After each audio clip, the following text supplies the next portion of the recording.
Thanks, Adam. Thanks for joining us, everyone. I think, as we're all aware, the Orioles have signed our first round selection from the 2020 draft, Heston Kjerstad, outfielder from the University of Arkansas. And, I'll get into his talent in a second, but we feel that he is the headliner of what's going to be a very impactful draft class overall, and very excited in particular about Heston's role in our organization's future, and what we feel is ultimately going to be his place in the middle of our lineup one day. He's a extremely decorated and productive college player that has performed very highly at the highest levels of amateur baseball, both in the Southeastern Conference and with the Team USA program. And what we saw that led us to select Heston with this pick was a rare combination of power and the ability to hit for average, and what we feel is a swing and an approach that will convert that production to the professional game and ultimately the major leagues. He's also a good athlete and a good defender in right field, throws well. Some of our scouts think he's got an above average to plus arm, and it's a really strong profile for a corner outfielder in today's game. So, ultimately it's a player that we're just very excited about on a number of levels, but particularly the fact that we feel that he's got the potential to be a middle of the order left-handed bat is something that's hard to find. And we were thrilled to select him and bring him into our organization, even in this strange and uncertain time. Where we're signing players and not being able to send them to play in the minor leagues. We're excited to acclimate him to our organization and get him going. So, want to congratulate Heston for joining the Orioles and his achievements thus far, and we're just really happy to have him aboard. Thanks, Mike. Heston, if you'd like to say a quick word. Yeah, no, I'd just like to thank everyone that helped get me to this moment. Definitely didn't do it on my own. It takes a group of people, whether it's my parents, my high school coaches, or everyone at the college I went to. There's a ton of people that backed me this whole time. And then also a huge thank you to Mike Elias and the Baltimore Orioles for giving me a shot at playing professional baseball. And, I'm just excited to get my professional career started. Thanks, Heston. We'll start with that predetermined order for questions. And remember, if you have a question following that, please enter your name, affiliation, and the person the question will be directed to. We'll start with Rock Kubatko of MASNsports.com. Rock. Hey, Mike, what's next for Heston now that you have him signed? And is the work that you're going to be able to get for him without a minor league season going to influence where you would assign him next year? Yeah, we'll see. I mean, look, it's a question that applies to every minor league baseball player in the world right now, and it's not just him. And we're already in the process of getting him engaged with our player development department and our strength and conditioning department, and our entire support system that we're extending across the organization right now for the players that are kind of on their own to train while they're at home. So we'll just see. We'll see how the year unfolds. We've barely begun that process with him, and I think there's a lot to work through there. So we're doing the best we can with these circumstances. Next up, John Mioli of the Baltimore Sun, followed by Dan Connolly. John. Thanks, Adam. Heston, this is kind of along the same lines for you. I mean, what have you been prepared for? What have you been told to expect for these next few months? And is there any impressions you've gotten of the player development plan just based on, the types of things they're emphasizing now? Like Mike said, we're super early in the process because we just finally got signed, and they're planning on getting in touch with me with the hitting coach and the coach and stuff like that. And then, they develop a plan for all of us minor leaguers as a group on what we'll do going forward and how we can start preparing for this off season and getting ready for the next minor league season too. Next up, Dan Connolly of The Athletic, followed by Joe Trezza. Dan. Thanks, Adam. This question's for Ken. obviously you've known this kid for a while. First of all, what made you want to push for him? What was it about Heston that you really liked? And secondly, Ken, getting the second pick overall as a scout is a once in a lifetime kind of thing, being able to land that. What was the last few hours on draft day like for you, waiting to hear his name? It's pretty nerve-wracking, kind of like this interview. Obviously area scouts are not in the limelight, but first and foremost, this is not just my pick or my player. I mean, I'm elated to be associated with Heston, but this is from Mike, Sig, Brad, to our Midwest cross-checker and Jim Richardson, Hank Hendricks, our analytics department, and our entire amateur scouting staff. It's a group effort to get a player like this, and certainly we're all excited. As far as what attracted me to Heston initially was just his ability and his knack for squaring up the baseball routinely. He can do damage with pitchers' pitches. He shows power to all fields. He has natural hitter's instincts. He profiles well in right field, like Mike said. And the best part is he'll maximize his potential and his tools with his hard work, his ethic, and his genuine love for the game. Next up, we have Joe Trezza, MLB.com, followed by Rich Dubroff. Joe?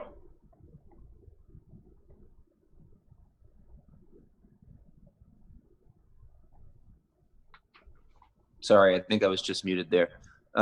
Heston, this is kind of a spin-off of that question. How has your relationship with Ken evolved over the years? And how have you changed as a player from the time when you first met to now? Definitely changed a lot since I first met him. I was probably around 10, 11 years old when I first met him. He was coaching my brother's summer ball team, so I was just a little kid back then. So definitely made a lot of improvements from all then. And then he started watching me in high school, senior year. And, he saw me then and there. And, I wasn't the player in high school that I am now. And then he watched me through college. And luckily he was in Fayetteville quite a bit. So we always kept in touch. Anytime he was at the field, we'd always have a conversation. He was always wanting to keep up with how my family was doing and everything. And, he's just always a great guy to me. And, it just shows a lot about the type of people the Orioles have in their organization. Next up, we have Rich Dubroff, BaltimoreBaseball.com, followed by Steve Molesky. Rich? Hey, Heston, was there any doubt from the time the Orioles drafted you that you would sign with the team? Did you think at all about going back to college? No way. That was, once you get drafted, that's a once in a lifetime opportunity, and to be the second overall pick, that's something you dream about your whole life. And it was my time to move on from college baseball and start my journey into professional baseball and see where it takes me. Next up, we have Steve Molesky of MASNsports.com, followed by Sean Stepner. Go ahead, Steve. This one's for Ken. Ken, since you scouted Heston a long time, even well before Arkansas, we've heard he got bigger, especially after he got to the university. What did you see over that process, and what did that mean to his game? Yeah, I mean, actually, in high school, he was much smaller. He was actually switch hitting in high school when I first saw him. And when I was in the clubhouse prior to his freshman spring season, I was sitting down with one of the coaches who's now the pitching coach in Minnesota, and Heston walked in, and he looked like a completely different person. And I knew right then and there that I probably underestimated what his power tool was going to be. And immediately going into that spring of his freshman year, he proved my notion right that day. So, sometimes as scouts, we do the best we can to project, but, players do get bigger, they get better. And, certainly Heston showed the advancements that he made strictly physically coming out of high school into his, initial year there at Arkansas. Next up, we have Sean Stepner of WMAR, followed by Tom Murphy. Sean, go ahead. Hey, this is for Heston. Congratulations. You've had some time to kind of get to know the Orioles organization here. What are your impressions of, the organization, the prospects that the O's have now that you're a part of those prospects, and what the future holds now that you're a part of it? Oh, definitely pumped to be a part of the Orioles organization, and starting with Mike Elias all the way down to everyone involving, even the players. I think it's a great organization. Honestly, it's a great fit for me with the people and everything. They take care of everyone well, and they definitely have a lot of talent coming up in their minor league system, and I think it's going to be a great place for me to be able to develop and reach my full potential. Next up, we have Tom Murphy of the Arkansas Dem Gazette for Mike Elias, followed by Mark Viviano. Tom, go ahead. Hey guys, appreciate you setting up the call to begin with. Mike, what's the bullet point version of the build you guys have going on? If you could speak to the fact you've added Rutschman and Heston Kjerstad, and then a brief comment about what Blaine Knight has done for you guys so far. Sure. We're trying to accumulate as much impact talent as we can. The high draft picks that we've had the past couple of years are a big part of that. And the draft picks the years prior are out pitching well in the minor leagues, or they were until the shutdown, I should say. But we're trying to bring in talent from all angles. We've activated our international market in a way that the organization never done before. We've improved our player development capabilities, and we're doing our best to maximize the opportunities presented to us with each and every draft pick. So, we're really excited about what's shaping up. There's a lot of work left to do. We're in a tough division. The other teams are drafting and signing players as well. This is really competitive, but I really feel that things are right on track in terms of us accumulating a talent pipeline. And, coming from Arkansas, as Blaine Knight did as well, that these players get a tremendous coaching experience. It's a first-rate program. They're used to the rigors of a competitive environment, and the SEC, as I said at the top, I say this a lot, but it's the best conference in college baseball, and it's a very difficult conference to succeed in. And similar to how Heston's dominance in that conference, means a lot for his success going forward. I think what Blaine Knight did there as well helps prepare him for pro ball. So it's a big part of our evaluation with these guys is looking at where they came from. If I could squeeze one in for Heston, when did you drop the switch hitting, Heston? And also, is that the first time you've had on the Orioles uniform? How long you had it? Second time wearing it. First time was when I signed the other day.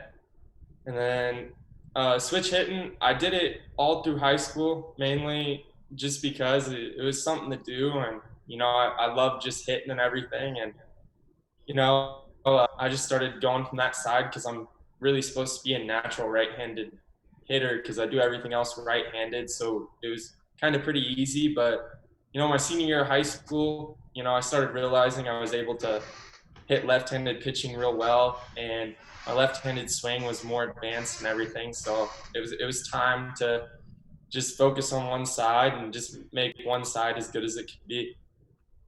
Thanks. Next up, we have Mark Viviano at WJZ. Question for Heston, followed by Bob. Mark, go ahead. Heston, apologize for the background noise here. You're a professional baseball player without a season to play.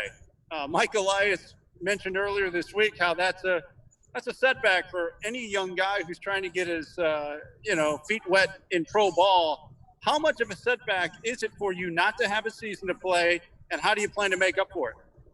It's definitely tough not being able to go out and play games, because me personally, I think that's the best way to improve as a player is to be playing every day and facing high-level competition. And, it's definitely something you're going to have to work with. Every minor leaguer is struggling with the same thing. Nobody's going to face competition. So you're going to need to be a little bit creative in your training, and also making sure maybe you're getting live at bats wherever you're at with a group of guys, or doing a lot of machine work to simulate real at bats and things like that, just to stay prepared. And, you always got to keep improving. Next question for Ken comes from Bob Holt of the Arkansas Democratic Gazette, followed by Joe Trezza. Go ahead, Bob. Hey, Ken, how you doing? Good. I guess, did you live in Amarillo, I'm assuming, when you coached Heston? Where do you live now, and at what age do you remember thinking, wow, this guy could maybe be a big league prospect? Yeah, actually, I live just north of the DFW Metroplex. So West Texas is not actually a very sought out place to travel to. But when I was coaching his brother, I was coaching a team. This was prior to me scouting. I was coaching a team in the DFW Metroplex. It also included someone you all know, Dylan Bundy. But I honestly, the first time I really considered Heston, a major league prospect, was probably in Farmington, New Mexico, when I saw him at the Connie Mack World Series prior to his senior year. And that really put him on the map for me as a prospect to follow going into his senior year. So that was, initially when he was 11 and 12, my focus was on the field at the time. And I would see Heston running around in the stands and his folks trying to keep track of him. But I really started to zero in on him when he was a junior, right before his senior year, when I saw him at the Connie Mack World Series in Farmington. Next up, we have Joe Trezza, followed by Sean Stepner. Go ahead, Joe. Hey, Heston. It seems like when everybody talks about the kind of player you are and the kind of prospect you've become, whether it's you or Ken or Mike, they talk about how much you've grown physically and how much stronger you've gotten. But your swing seems like a pretty unique swing. I'm wondering, where did that come from? And how did that evolve over your time at Arkansas, and who kind of takes credit for helping mold that?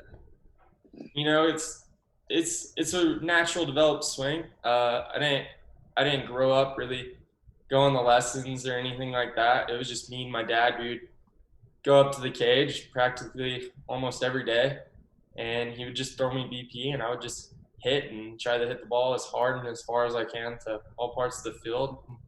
It just slowly developed, and that's what worked for me. And I take all the credit for it because I was the one who mastered it. And it's kind of like playing the guitar. It's my form of art, and you kind of have your own unique rhythm or whatever you want with it. And when I went to Arkansas, Coach Thompson, he's individual to everyone. If this works for you, or he thinks this will work for you as a hitter, he'll help you out, and then he'll go to the next kid and he'll teach it different. So it was really cool to be in a program like that really catered your approach to the style of player or hitter you are.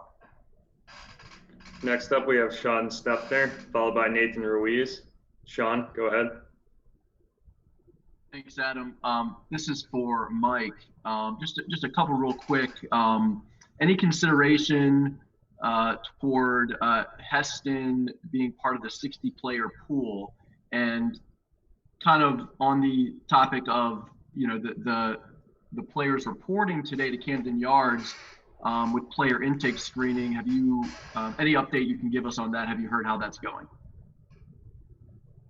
Going okay so far from everything that has come my way, and we can tell. I mean, it's going to be an ongoing process, but we're starting the season. We're getting going here, and we're going to have a workout in a couple days on the 3rd.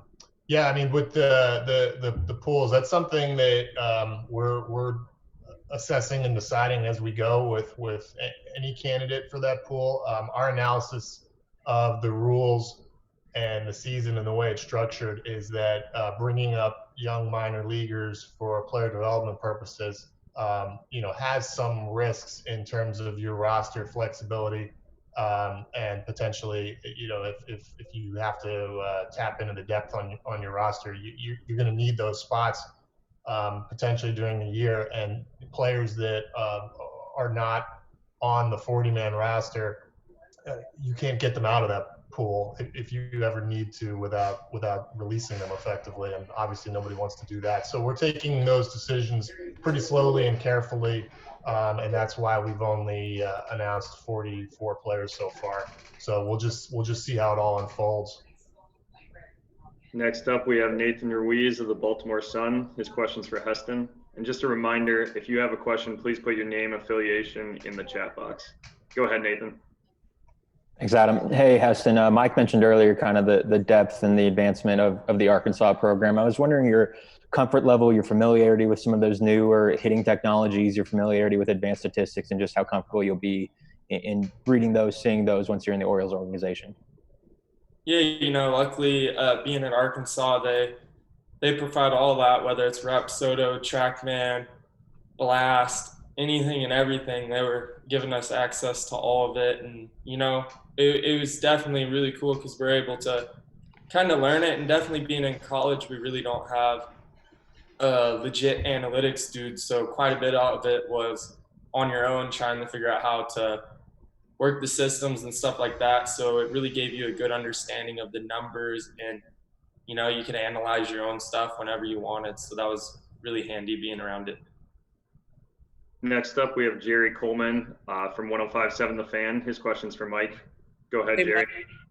Thank you, Mike, and thanks for taking the time. As far as from your perspective, first of all, are you at Camden Yards? I have no idea where you are, so I don't even know if you're there. And as far as what you're learning, is everyone anticipated still to be there and report by the end of the week? And one other question in terms of the schedule, have you heard anything about a date for a release? I do not know when the schedule is going to become public. I've seen drafts of it myself, but I don't know the answer of when it's going to become public. I'm sitting in my house right now, but yeah, the beginning of the season is we've launched the intake. It's underway, and we're moving along right now, and people are. Players are undergoing intake as we speak. Next question comes from Bob Holt. This question's for Heston. Go ahead, Bob. Hey, Heston, how you doing? Congratulations. Hey, I know a lot of the bonus money's deferred with the pandemic and everything, but I think you got $100,000, and I'm not sure what you get after taxes. But is there anything you want to buy initially, or get for your folks, or anything? Have you any thoughts about that? Not really. I'm trying to save as much as I can, because it's once in a lifetime. I'm gonna get paid the whatever it is, and you don't know when your next paycheck's gonna come. And probably definitely want to do something for my parents, but don't know what. And they also told me that they don't want a penny because I earned it, and they're good enough with everything they've done for me. That's my thing, which is really cool of them. But for sure, see what happens. But I'm pretty happy with what I have in life. I really don't need too much materialistic things or anything like that. Next question we have from Todd Karpovich of PressBox.com for Mike. Go ahead, Todd.